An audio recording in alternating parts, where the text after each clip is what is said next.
rules, no guarantees that these villains will correct their behavior, no really serious effort to write into this legislation a sense of where the system goes from here that's honest.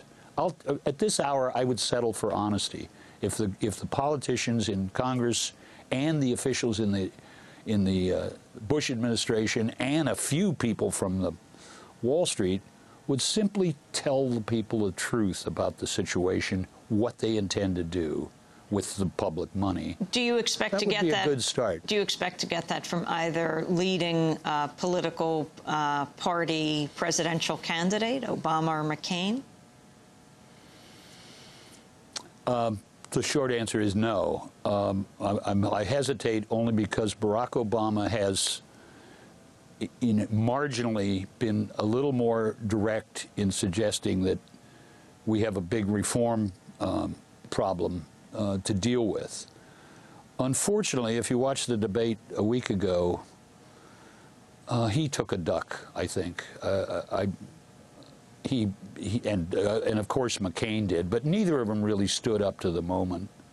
They had some platitudes about how terrible it is and how we have to do the right thing and all that, but I found that very disappointing, and I understand all the political reasons why it was not just difficult but risky for Obama to be clear and more honest about our situation.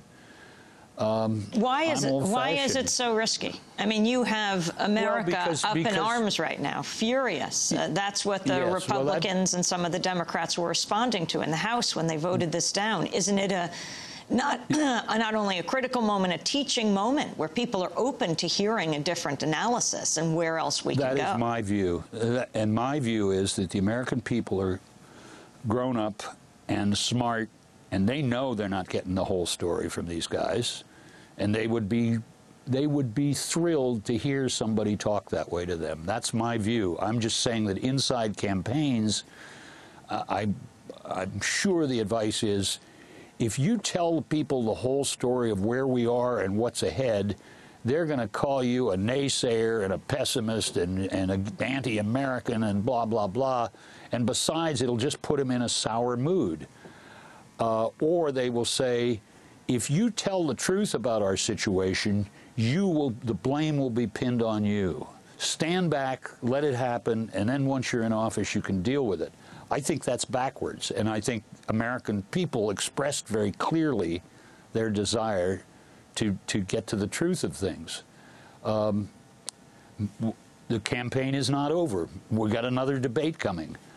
Maybe candidate Obama, I think it unlikely for candidate McCain, but maybe one of them will get a little closer next time out. Let me play for you a clip of our guest yesterday, Bruce Marks. You may know him or not, CEO of NACA, Neighborhood Assistance Corporation of America.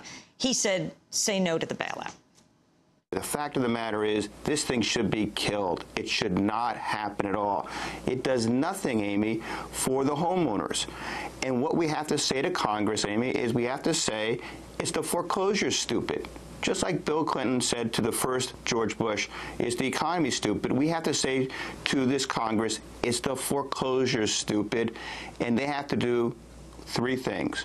Do a moratorium on foreclosures, stop the interest rate increases, and restructure loans to make them affordable. That's it, without $1 of taxpayer money. William Greider, we only have 30 seconds. Do you agree with Bruce Marks? I agree totally, and there's a long list of other things that we could cite. And that's what I call addressing the real economy as opposed to healing the wounds of our injured bankers. What's the long list, very quickly? Well, start putting out big money to the states and localities, which are now being squeezed by all of these pressures, and tell them to spend that money on useful things in their communities and states. Do a general hold harmless on the corrupt gimmicks that are in the financial system now. Just tell the banks, stop, don't do it anymore. We'll worry about your ruined assets later. The home ownership it can be done in a lot of different ways, but that's where I would put the public money. We're going to buy a lot of mortgages, and when we buy them, we're going to change the terms. Keep people in their homes, which is essential to stop the destruction of neighborhoods, and give them 3 to 5 years workouts. Workouts are what bankers give to their most important clients, that is corporations, when those corporations get in over their heads. Why can't the government do the same for citizens? William Greider, we will leave it there. I want to thank you for being with us, National Affairs correspondent for The Nation magazine. His forthcoming book, Come Home, America, The Rise and Fall and Redeeming Promise of Our Country. This is Democracy Now!, democracynow.org, The War and Peace Report. As we turn now